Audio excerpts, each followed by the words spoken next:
Season 3 Tales Survive resmi bernama Noctis Descent. Ini sebenarnya bukan season kali pertama, di beberapa bulan yang lalu sudah jalan untuk season ketiga, dan kali ini adalah new chapternya. Jadi ini bukan cuma sekedar rebranding, tapi dia juga ada bangunan barunya, lalu juga ada resource barunya, dan satu mekanik yang bisa langsung bikin limit kalian itu anjlok kalau kalian nggak siap dari hari pertama.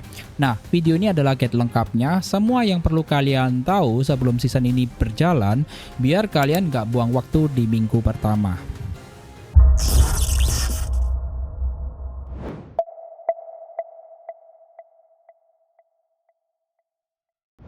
Sebelum kita masuk ke detail, konteks singkat aja ya. Jadi untuk season ini kan sebelumnya sempat bikin bingung karena rotasinya itu bolak-balik. Nah, season ketiga ini beda. Ini bukan rerun konten lama, ini season baru dengan tema dan mekanik sendiri. Namanya adalah Noctis Descent. Temanya kegelapan yang menyelimuti dunia. Nah, jadi kalau kalian sempat bingung soal season sebelumnya, tenang. Yang jelas ini beda dan baru.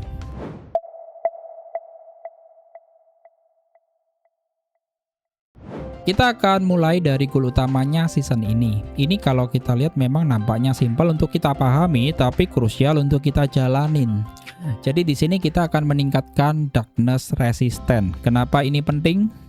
Karena Darkness Resistance yang tinggi memungkinkan kalian bisa mengalahkan Noctis Acolyte yang lebih kuat, dan itu artinya rewardnya bisa mendapatkan lebih banyak.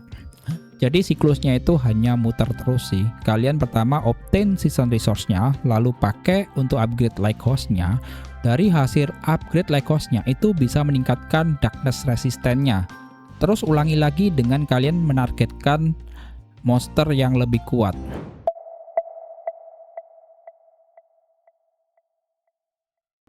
Lalu ada bangunan season. Salah satunya adalah Lighthouse. Di sini sebagai bangunan khusus untuk season ini ya. Fungsinya jelas dan temanya pun juga pierce kegelapan. Bawa balik cahaya ke dunia. Nah, buat upgrade Lighthouse ini membutuhkan dua resource baru, yaitu tungsten yang bisa didapat dari tungsten plant, lalu juga quartz yang bisa didapat dari quartz plant. Nah, begitu season ini resmi berjalan, dua plan ini kemungkinan jadi salah satu prioritas untuk dibangun, karena tanpa mereka kalian nggak bisa upgrade Lighthouse, dan tanpa Lighthouse Darkness Resistance kalian bakalan stuck.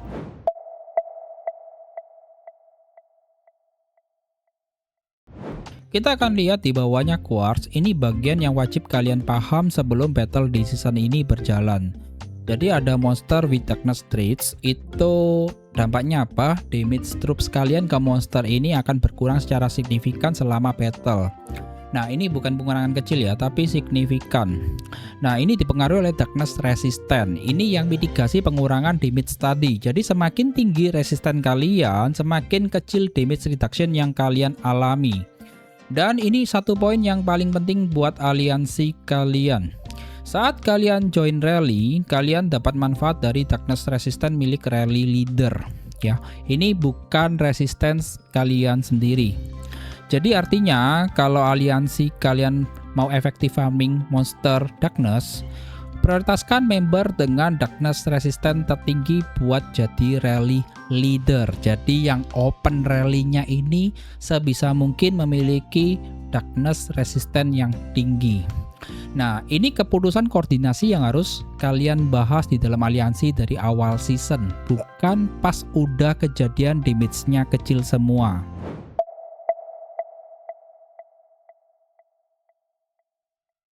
Mari kita lihat untuk reward dari season ini.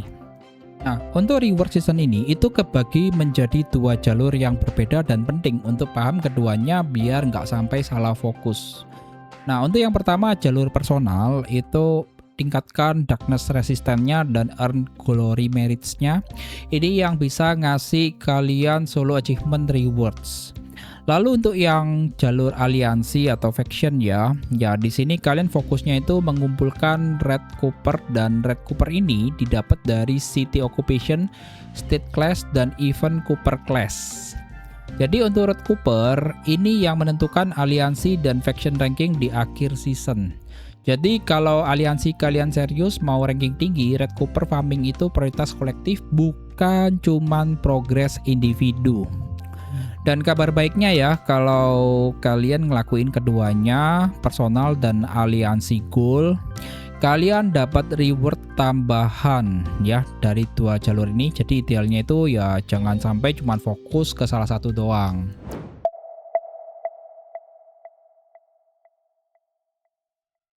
Ada satu hal yang wajib kalian harus tahu dari awal. Untuk semua city ownership itu reset total di awal season ini. Nah, Nordics Acolytes itu occupy semua city di map begitu season ini tuh dimulai. Jadi kalau kalian punya aliansi itu mau menguasai city yang sama seperti di season sebelumnya, kalian harus rebut ulang dari nol. Jadi bukan otomatis itu langsung lanjut. Nah, sekarang ada catatan penting ini buat teman-teman semuanya. Jadi city monster sekarang itu butuh resisten lebih tinggi untuk di damage secara efektif. Jadi jangan buru-buru serang city di hari pertama kalau darkness resistennya itu masih rendah. Karena bisa jadi sih damage-nya itu hanya kecil dan cuman buang-buang waktu aja sih.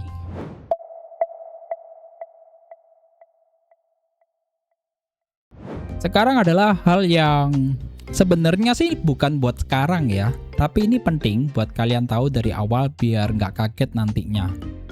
Jadi untuk season building ya atau bangunan musiman itu termasuk like house ya, itu bakalan di reclaim saat season itu berakhir. Stat bonusnya yang menyertainya pun juga hilang. Nah, ada kan season skillnya, itu pun juga sama. Semua progres skill musiman reset total begitu season berikutnya dimulai. Jadi semua effort di like host dan darkness resistant itu sifatnya hanyalah musiman atau sementara aja, bukan progres permainan yang permanen. Nah, ini penting ya buat mindset kalian ya. Jadi kalau push maksimal selama season itu berjalan ya, tapi begitu selesai ya udah selesai gitu. Itu bakalan di reset semuanya dan yang kalian bawa ke season berikutnya adalah reward yang udah kalian klaim, bukan progress buildingnya.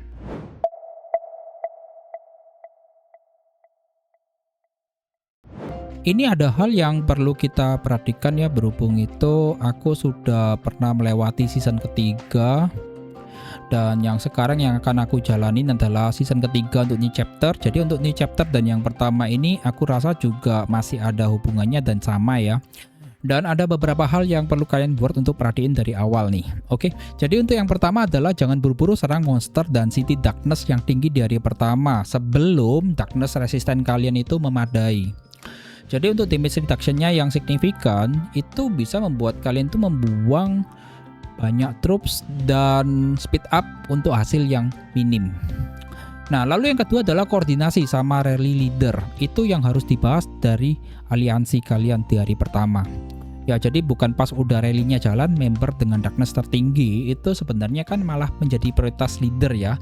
Jangan sampai yang menjadi leader dari rally itu dengan darkness resistant yang kecil. Itu mempengaruhi dari proses kalian farming untuk mendapatkan resource. Nah, lalu yang ketiga adalah jangan skip salah satu dari dua jalur reward. Ini yang biasanya aku lihat ya, itu banyak yang fokusnya hanya di personal progress dan lupa aliansi gold red coppernya, padahal bonus reward dari menyelesaikan keduanya itu kan sayang banget untuk dilewatkan. Untuk saat ini, pada saat video ini dibuat, season ketiga Nordics Design ini akan berjalan 4 hari lagi ya. Tapi aku rasa sejak video ini publish, itu season ketiga itu besoknya itu udah jalan. Ya, buat teman-teman semuanya ya, semoga kalian dengan video ini bisa terbantukan untuk sistem kerjanya dari season ketiga ini seperti apa yang perlu difokuskan pada saat season 3 ini berjalan. Dan aku rasa kalau kalian punya pertanyaan yang ingin ditanyakan seputar season ketiga ini, kalian bisa tuliskan aja di kolom komentar dan aku pasti akan baca semuanya dan aku akan berusaha untuk menanggapi semuanya guys. Nah, buat teman-teman semuanya ya, jadi untuk yang kalian baru datang channel ini bisa subscribe dan aktifkan notifikasinya agar kalian gak ketinggalan update-update penting yang kalian butuhkan. Oke, sekian dulu guys untuk perjumpaan kali ini dan kita akan berjumpa kembali di video berikutnya. Bye bye guys.